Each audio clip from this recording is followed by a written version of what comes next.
everyone, and welcome to Talking Horses, this Sunday edition. I'm Maggie Wolfendale alongside Sarah El-Badwi. And Sarah, I don't know what you did to the rest of the crew, but I mean, it's like a skeleton crew here today. It's just you, me, and Richie. Exactly. That's what happens when we're on a shorter period of time on the air for our Fox show later on. But yeah, nothing can happen to you. You're stuck with me all day. Sarah said she was going to save me. I tried to choke myself with my IFB earlier, so she would have to at this rate. But Sarah, yeah, exactly. Sarah, we saw obviously the rain come down for, what was it, the 6th Saturday in a row yesterday. So insane. In a way, luckily, preempted that, taking the races off the turf today. And it was great, to handicap knowing that. But I feel like there's always that one horse that stays in each of the races. You're like, wait, what? Why are you here? Right. Yep. What are you doing? And then one that comes out that you're like, you should be here. Exactly. Which is always the case. But it's always just good to know in advance what sort of situation you're going to be dealing with. And at least it's not raining today. It is very nice out outside. It is nice. I thought we were going to have 2 days in a row again of rain. So the sun is shining, and we are happy to be here as we are listed as muddy to begin the day. But as always, if you want to play today's races, make sure you do so with your NYRA Bets account, and we do have that $200 deposit match bonus when you use promo code MATCH200. Check out everything you need to know at nyrabets.com, or put your phone up to that QR code. That always helps. And today especially, because we have a pick 6 carryover. It does begin in race number 4 for this 9-race card, little over 33,000 already in the kitty. And 2, the middle pick 4, that starts in race number 3. As always, don't forget races 3 through 6 for that middle pick 4. And here at Belmont at the Big A, we are offering that trifecta bonus. 10% hit a trifecta here and get that 10% bonus. Make sure you, though, opt in at nyrabets.com. And as Sarah's mentioned, we do have a somewhat abbreviated show today on FS2. Coverage starts at 2 p.m. We are on till 5. It'll be Sarah, Richie, Migliori, and myself to take you through the card. But Sarah, we'll begin things with a race in which Linda Rice, I think she has a pretty good shot of winning. Race number 1, she did scratch the lettered part of the entry. Will not see Gut Feeling today, but she will stick with Magical Ways. First off the claim in this beaten 14 claimer, going the mile. And Magical Ways just looks like the speed, as we'll check out his last effort last time out when dropping down in class for David Jacobson. And I thought this was a pretty valiant effort, to be fair. I was waiting for him to finally step up and show something. He just needed to do it at this level. Right, and he might just be ending up where he belongs in terms of class. And he didn't break on top, but he was put in position pretty early on, ended up being forwardly placed towards the inside with moving pictures to his outside, pressing him the whole way in there and able to hold on. And we did see moving pictures come back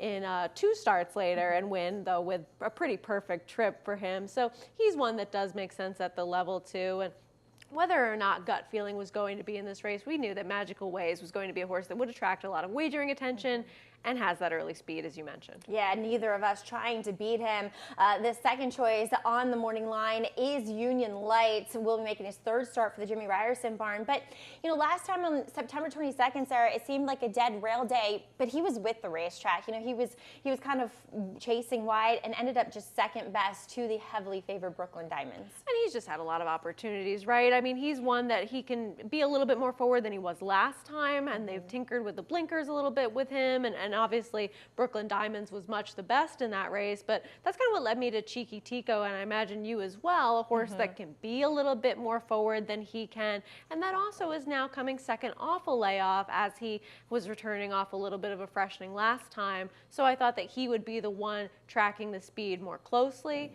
and also had maybe a little bit of an excuse in his last race. That's exactly what I saw as well. So a pretty straightforward first race to kick things off, but we'll turn our attention to race number 2. I don't know about you, but I was kind of waiting to see scratches in this race because you're dealing with a lot of unknowns, though going through the pedigrees in this now off the turf 6 furlong maiden special weight for the 2-year-olds.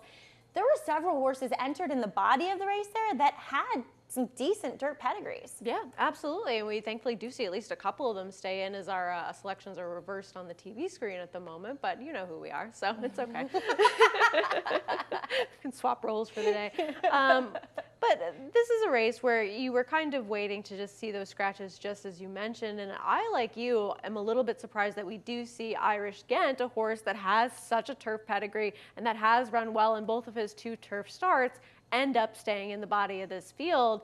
And for me, it's good news because this is a horse that will get bet on that turf form with Ira Ortiz Jr. aboard for Todd Pletcher. And I don't really see dirt as much within that pedigree, or one that I would want to take a very short price on within this field. Yeah, I feel like people are going to get a little bit lured into him because he did run very well last time on the turf. But as you mentioned, it's an all-turf pedigree. He looks all-turf sprinter looking at him physically. So a little bit surprised that he stays in, but at least he has speed, you know, and a lot of times turf speed is quicker than dirt speed. So it feels like, yes, he could be forward in here. But then on the flip side of that coin, sometimes I see those really meant turf horses, that ground breaks away from underneath of them when they try to push off and get that early position, and it sometimes just doesn't translate as well. So I don't know. I was between the 4, 1, and 2 in here, and I opted to go with the 4 street earnings. Guys, I don't know if we can switch that. You have Sarah as me and me as Sarah. But that'd be a fun Halloween prank. Hopefully everybody can read. But you went with number 2 in here, Pet Matt, who, for Jose D'Angelo, who actually is pretty effective with his first-time starters, albeit a little bit more out of town. Yes, absolutely. A trainer that's a little bit more effective out of town in general, but we did see him bring some horses to the circuit and at least have some ability with that. There's enough dirt pedigree here. I mean, the Dam ran 5 times on the dirt with 1 win, a couple of third-place finishes. Too. Which I don't know how this track is going to end up drying out throughout the day. We might end up seeing some sort of bias develop, something worth paying attention to as the day goes on. But this one's a half to stolen base, a horse that ran well on all 3 surfaces, but did win his first 2 starts over the dirt. So he's earned over $500,000. You know that that ability is at least there for this surface. And just as you mentioned, this is a trainer that can have them ready to go first time out. So I like that this one ends up staying in. There's enough dirt within the pedigree for me to take a chance with this horse. Same thing I kind of saw with number 4 street earnings, which I'm not thrilled with, and I'll immediately give a negative with my top selection here. Mark Casse, as much as I have for him, he's not that effective, especially on the NYRA circuit with his debuters. His first-time starters, he's only 4 for 50 and 2 for 45 with 2-year-olds specifically. But I like this horse's pedigree. I like street bosses no matter what surface they're running on. And a half to Soup and Sandwich, who is greatest stakes placed. And there just seemed to be enough dirt pedigree, and 2 looked as though he was working well on the dirt in addition to that. Now, I used the 1 in here, One Team, who I thought had, you know, a little bit of pedigree. If you go back a generation, the Dam half to Acting Happy, who's a greatest stakes winner going long on the turf. You use John Terranova's other horse in here, Laser Sharp, who we did enter MTO, but I thought had more of a turf pedigree as well. Yeah, kind of an odd move, right? You do end up getting both if you include the entry, because he does have One Team as well. But I didn't see a ton to like with this horse. I just thought that it was interesting that he made the choice to enter this one as a main track only. And then the only other horse that I could kind of make a case for in here is at least showing some ability on the dirt was First Trumpet, who at least has those races over the surface, has been working really well since that last start. 2 bullets in there for this one. And those were restricted races at Saratoga, but this field has certainly been decimated quite a bit by these scratches and might end up just being good enough to get a piece. I used Typhoon Fury. I thought he could be forward in here. Ran behind General Partner, who's a world better than these horses on the dirt, and just with some improvement, though I don't love the fact that since that race has exclusively worked on the turf, but, you know, at least they comes out of a good race. Exactly. As we'll move on to race number 3, it is a claiming 25 for the fillies and mares going a mile. We did lose some key players, I think, in here with number 4, Halo City, and number 6, I'm Buzzy, but both of us going to number 7 in here, Vegas Weekend. So let's check out the last race, in which we do see two other horses coming out of here as well in Gringotts and Suspended Campaign. Sarah, this was a day where forwardly placed horses dominated the card, and so it really hampered the chances of Suspended Campaign. But at the end of the day, it feels like Vegas Weekend is loose here again. I agree. It just seems like she's one that's going to have that beneficial outside post position and be the outside speed. And here, perhaps the only other one to show some early interest would be Sister Linda coming off the layoff, but she's kind of been more of that stalking type. So I think Vegas Weekend ends up being your early pace sitter. And you do have to go back away to see her put back-to-back wins together, and she was obviously a much different horse at that time when she was on that win streak of 4 races, but she is capable of doing it. I like the confidence booster last time, and Suspended Campaign in that race, I know that she may have been against it a little bit in terms of the track, but that was kind of too bad to believe, and she did come back with a better performance, but I didn't see this race having the same type of pace setup as the last one did for her. So she was one that now off the claim with Ira Ortiz Jr. aboard, I was going to try to beat with horses more forwardly placed. Yeah, but I mean, let's check out Suspended Campaign's last effort in which this one was for Michelle Giangulio. Now she's back in the barn of Orlando Noda, who had her over the last fall/winter. Now she's going to let herself just completely drop out of it. I mean, there is no urgency with this mare to go forward.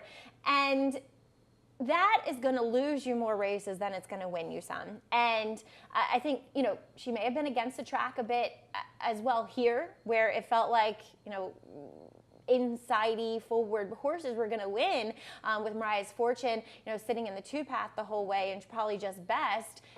She's going to commence a rally, but it was just too little too late.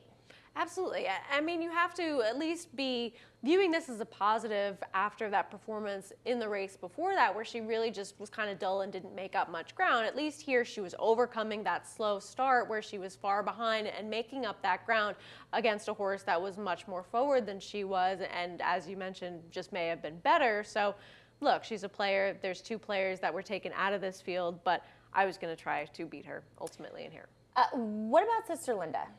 You have her second. Do we trust her? Obviously, No. too bad voided claim after leading in that race, and then they kind of protect her in a much tougher, I don't want to say much tougher, but tougher, with Boston Bay winning back on June 1st, and now we don't see her again. Boy, she has trouble staying on the track. Right, there's just so many layoff lines with this horse that clearly she's not one that you really trust now coming off the bench. However, at this level, this is a spot where she could be competitive. She should be more forwardly placed than Suspended Campaign or Gringotts. And now with the 2 scratches in this field, she just seems like the other horse that's going to pick up on Vegas Weekend if she's. But isn't she an all or nothing type? I mean, she's your quintessential all or nothing type. She has 3 wins, and the rest of her performances are arguably pretty darn bad.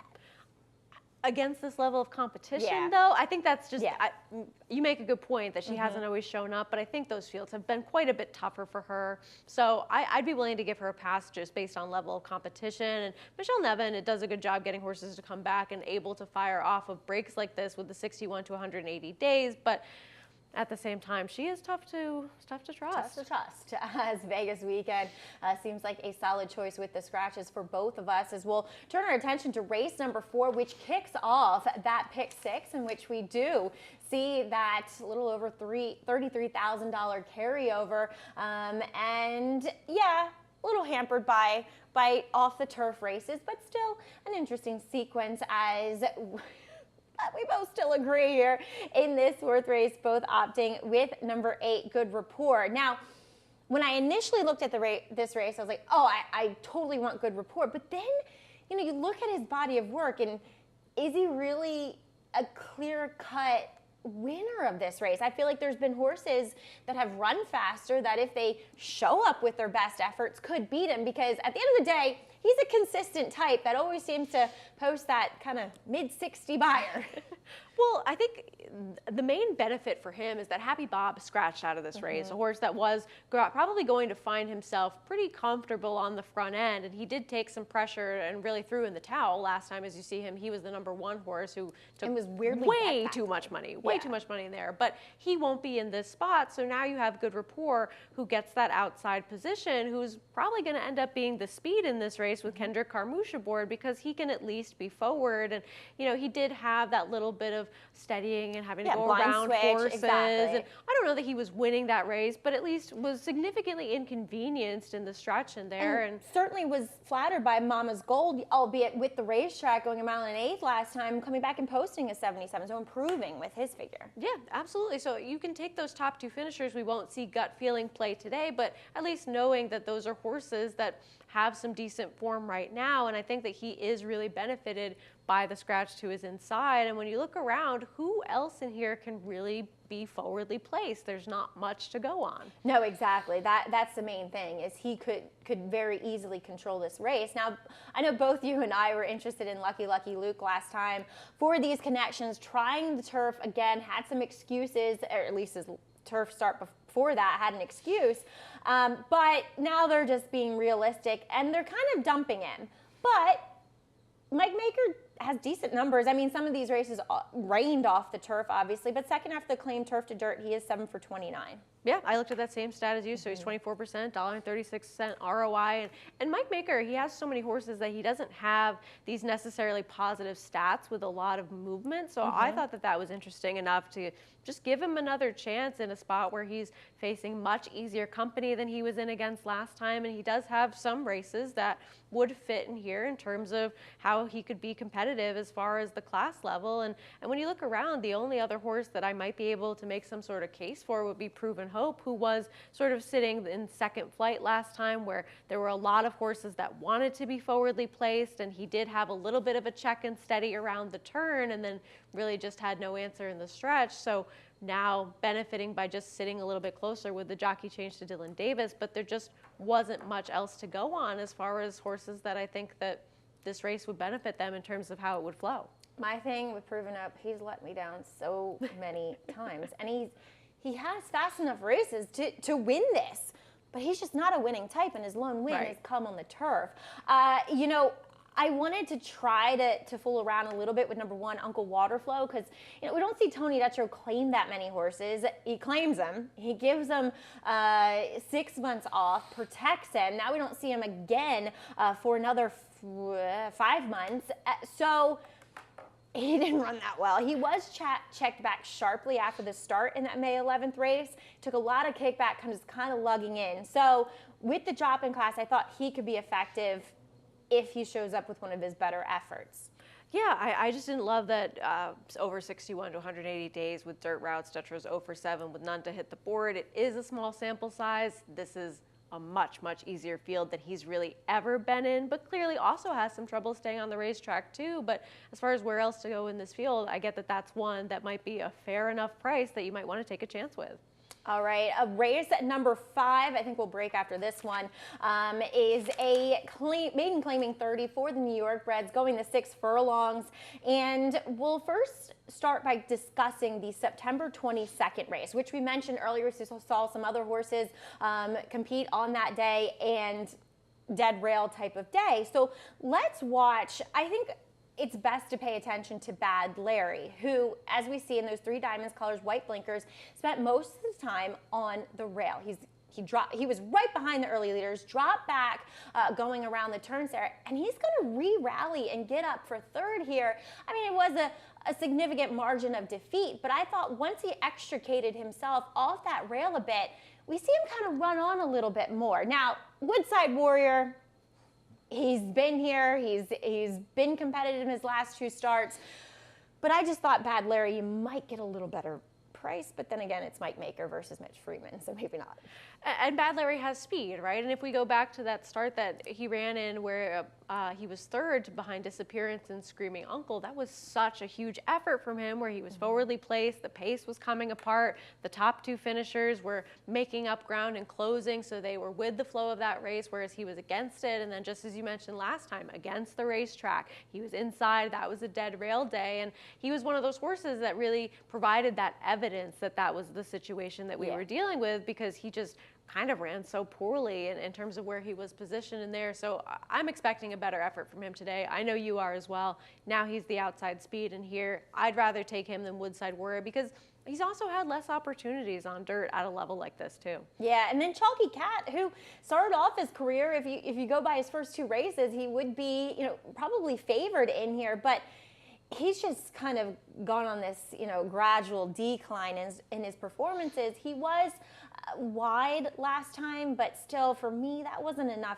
enough of an excuse. No, I wish I'd seen a little bit more from him. He seemed like he was going to make this big move, right? He was wide and closing in, and then he kind of just really flattened out in the stretch. And as far as the number 6, Majestic Arc, are you thinking the same logic that I am? A horse that was on the rail and might not be that good, but against just the track against both. it.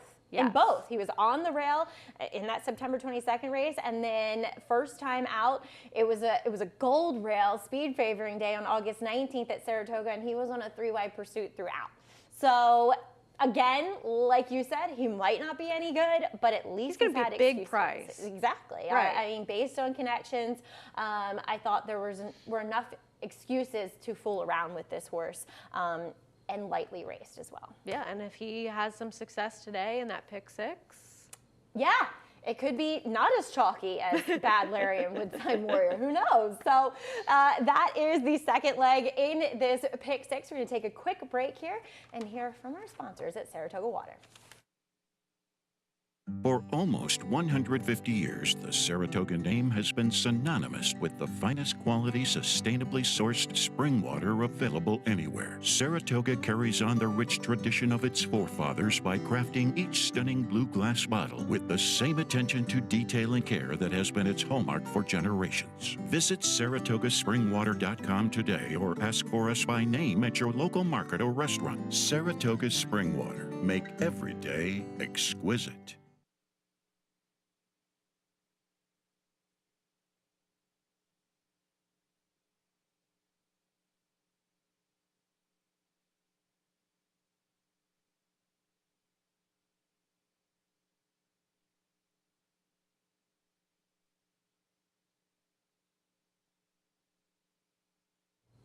Welcome back to Talking Horses. Maggie and Sarah, and we were just looking at everybody else. We have our monitors from across the country at different racetracks, and we're lucky we're inside. I know, they look cold. Actually, it looks not. It's okay here today, but Keeneland and Maryland, it looks chilly out there. I think you deserve a pass after being outside in the rain all day yesterday. I'd like to think so. Yeah, and now Richie. Of course it's sunny and I have to be inside all day. Absolutely. That's how my world works. That's how it goes.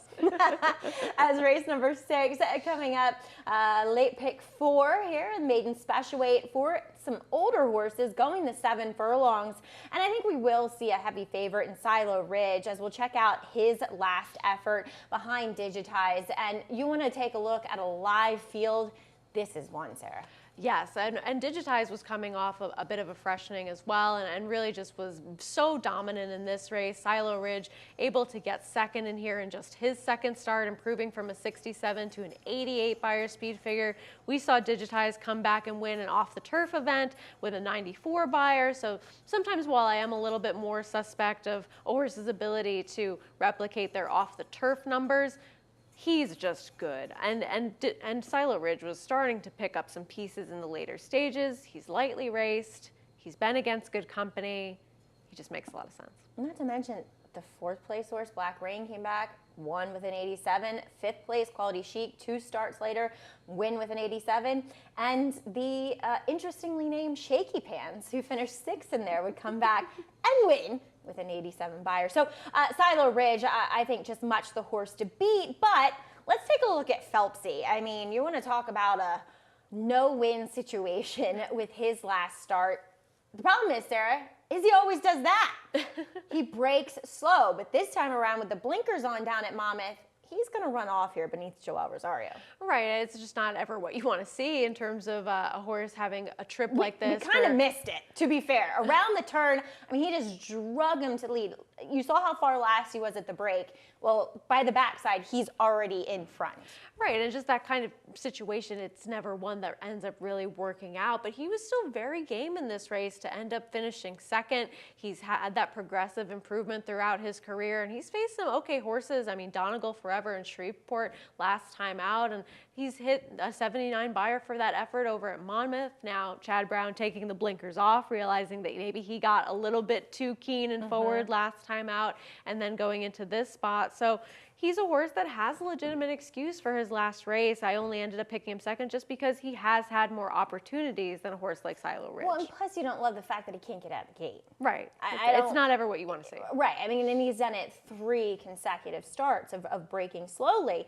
The horse that I kind of wanted to take a stand against, which you do too in here, is Opportunity Set. I've never liked this horse. Is he even any good?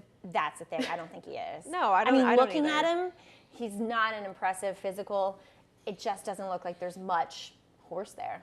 Yeah, and we've seen that really in some of his performances where he has a couple of races where he'll run well to pick up some pieces, but he's one that generally throughout his couple of first starts in his first few races, he took a lot of money and he was relatively disappointing. So I think bettors now realizing that he might not be that normal type of Chad Brown runner that generally attracts a lot of attention on the board, and for good reason. And I just don't know what his ability level is, and I think this might be a race where we already have a couple of other horses that have proven to be more consistent and likely better than he is.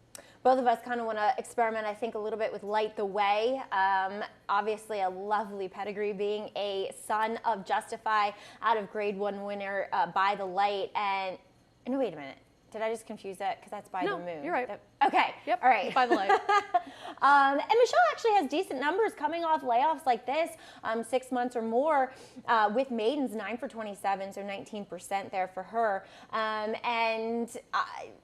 What, you have the 7 in here, login required, the other Michelle Nevin horse. The other one, just this one was going to be a bigger price, and I like that this one at least had that 2-year-old form to possibly build on, now also coming off a layoff as well. And just the race that this horse was in last time, Toxic Gray, Ever So Mischievous, those are horses that are just better than this one is. And now we'll also be stretching out to the 7 furlongs, first time in her barn. Seems like this horse is working well to come back, and I just thought that this one would be a slightly better price than Light the Way. But once you get past those top 2, it seems like these are the next 2. Yeah, just grab bag kind of horses. Race number 7 off the turf for the New York breds will be contested at the 1-turn mile now. And I think a lot of people relieved that Connections opted to keep Straight Arrow in. And for me, Sarah, he's going to be forward in here. I think he should be forward. I think they should take advantage of that with Jairo Rendon aboard. But he's also just faced better horses on the dirt. Right, and run consistently well, and I actually had some interest in him if this race was going to stay on the turf when I first looked at it, because he had a little bit of a trip last time where he was very far back and kind of starting to make up ground and then just had nowhere to go. So I think that you can make a legitimate excuse for his last race. It's not like he didn't run, and this is a surface that he's proven over. He has the ability to handle the dirt, and I'm glad that Let's Go Big Blue does stay in, because again, he is a horse that's going to take money based on his turf form, and this is now his first time getting on this surface. But let's talk about his pedigree a little bit, shall we? Yeah. A Cairo Prince, which I actually prefer them on the turf, to be fair. But this horse, yeah, is half to Pinehurst, who is a Grade 1 winner, Graded Stakes winner on the dirt. Now, that was for Baffert, so I don't know, and maybe it's a little bit troubling that they have consistently kept this horse on the turf in the mornings and in the afternoons, given that pedigree. But as you said, it kind of threw a little bit of a monkey wrench, because I was not expecting this horse to stay in, and it makes me a little bit concerned that they feel confident enough to leave him in. I'm just glad that he'll be here in terms of the wagering. I hear It's not ya. that he doesn't have the ability to possibly take to this surface. I saw Pinehurst in that pedigree just as you did, and we know how successful George Weaver is with getting these horses to really run on either surface in terms of moving Sacred Wish over to the turf, as well as Today's Flavor, and taking some of those turf horses over to the dirt as well. So this is a barn that I wouldn't want to completely dismiss with anything at this point. But the problem is, they're both going to have to face some legitimate MTOs in here as number 11 cut the cord.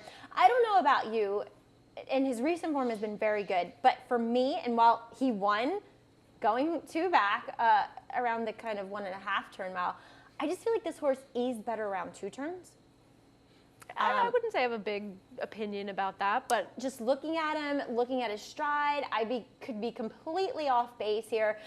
But the reason why I didn't kind of put him on top is I just felt he was a little bit better with two turns. He was flattered by looking at Roses, who would come back and post an 89 in his next start. Yeah, he's just been so consistent lately. And I mean, even 3 starts ago when that was a race that was for a $20,000 tag, he was against Dust Devil, and Dust Devil was in great form at that time as well. So not your typical $20,000 claiming race and going that 1 1/8. So you know that he can handle more distance, but maybe that turn, 1 turn, 2 turns thing comes into play for some, like you mentioned, but I just really respect a horse that's been running so consistently well. Now, Shadow Dragon, he was wired last time, kind of knew going into that last effort that he was going to be a little bit up against it, in which aggregation, blinkers going on, I believe, for Chad Brown this day, and he was able to wire the field where the track felt a little more tilted to forwardly placed horses. And I think that Jose Ortiz did a great job of trying to get that more forward position with him, but that's just not the horse that he is. No, it's not, and I think that's why he ends up being further down for me, and probably likely for you as well, because he is a horse that does come from off the pace, and that's just probably not the kind of situation we're going to see here. When you have these shorter fields and nobody as this majorly confirmed front runner, I don't really see him as the type to get that pace setup that he might prefer. I think he ran well in that last start. He was a little disappointing in the start before that against Olympic Dreams, but that's a horse that was in really good form at that time too. Sure. And then his other races prior to that, he's run well. So I didn't want to completely dismiss him, but I preferred others that were likely to be more forwardly placed. Callaloo is one of those more forwardly placed runners in here and pulled off the upset at 10-1. But he was a horse that I thought just needed that first start off the bench up at Saratoga and really came back to the promise that he had shown before the layoff for Dave Donk. The thing is that field that he beat up last time, or not beat up on, I mean, he only won by a neck, but that he beat last time, I think he is facing some better horses this time around. I would agree with that assessment. And that was a great pick by you last time, that he just needed a race off the bench, and he ran very well. But I think that, like you, this might be a slightly tougher field, even though there are less of them in here. As we'll take a look at race number 8, State Bred Allowance on the main track, going the 6 furlongs. And we'll start the discussion here, I think, with Newport Bridge, who is very likely to, I would think, be the speed in here. As we'll take a look back, I know didn't quite have the lead last time, but was really used in that off the turf event on August 26th. But Win for Gold would certainly flatter him here too, coming back and winning with the 93 buyer. I think this is Cut the Cord again, guys. Oh, this is Newport. Wait a minute. It's Cut the Cord again. Yeah, it's Cut the Cord again. That's the wrong video. Sorry. It's okay. But Newport Bridge, yeah, so what did you think of him? Did you pick him in here? I forgot to look at your picks. I put him down a little bit further. For me, it's that he faced a really good horse last time, Win for Gold. Be the Boss, I think, is a decent horse as well, even though he didn't run quite as well in his subsequent start. But as far as who he was able to be successful against, I don't think as much of Twirling Vine and some of the others in that field that he was able to win over versus some of the horses that he's going to be facing today. And while he does have that one big effort with a 78 buyer last time where he was against tougher horses, it's that he hasn't run a particularly fast race against this type of company and done well. I think it's kind of a situation where you have Win for Gold and Be the Boss running so well and earning those figures that are typical for them, that he only can run so slowly behind them. You know what I mean? And two, look, it's not necessarily talking poorly about my selection, but two, he's likely to get overbet here just based upon Though you do have Linda G-Money, at least. Yeah, you have G-Money to mitigate that a little bit here as well. As I guess we'll take a look at his video, his last replay, G-Money. the mile is just too far for him. Right. It's just not a distance that he wants to go. So you can forgive that effort, and we'll take a look at how Two back. well he ran, I think, 2 races ago against Mariachi and Z-Bear, who are pretty good New York breds, especially at the 6 furlong distance. And he was a horse that was also coming off a pretty significant layoff. We hadn't seen him since October of the year prior. And I thought that this was a pretty good effort. Now, last time he was a very short price, and it was just the distance. He does not want to go that far. I think this is more of what he wants to do. He's back in against those New York breds, or he was always in against New York breds, but he's just one that seems to be getting into a spot where he could be successful. The problem that I have with him is that he's likely to be overbet as well. I have a little bit of a theory with him in that he's a horse I think runs best fresh. He looked better than ever back on July 15th, and yes, I love the cutback for him, but I want to. I'm not going to see what he looks like in the paddock today, but I kind of want to see what he does here. If it's truly a distance thing, or was that 3rd place back on July 15th the best that we're going to get from him, which it still could win this race, because at the end of the day, General Banker, who is very dangerous here based upon his early 3-year-old form, if he, does he take a step forward? Is the big question, or is what we saw from him as a 3-year-old what we're going to get as a late 3-year-old?